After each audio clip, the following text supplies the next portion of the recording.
প্রতি তুষ্ট হয়ে শিব বর দিয়েছিলেন যে তাঁর বংশে কেবল পুত্রই জন্মাবে। তৎসত্ত্বেও যখন রাজকুলে চিত্রাঙ্গদার জন্ম হল, তখন রাজা তাকে পুত্ররূপেই পালন করলেন। রাজকন্যা অভ্যাস করলেন ধনুর্বিদ্যা, শিক্ষা করলেন যুদ্ধবিদ্যা, রাজদণ্ডনীতি।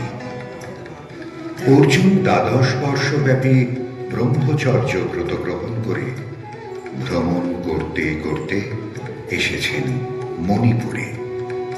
তখন এই নাটকের আখ্যান আরম্ভ।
আমি চিত্রাঙ্গদা,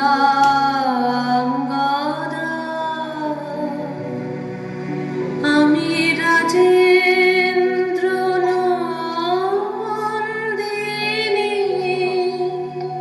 নহি দেবী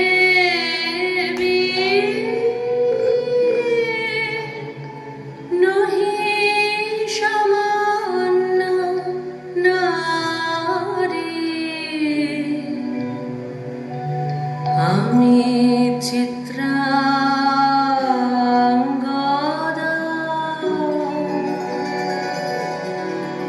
পূজা করি মোরে রাখিবে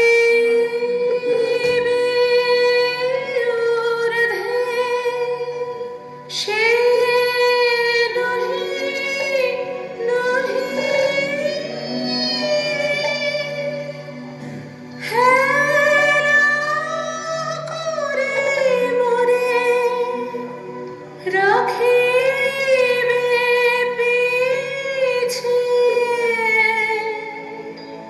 সে নহি নহি। যদি পার্শ্বে রাখো মোরে সংকটে সম্পদে, সম্মতি দাও যদি কঠিন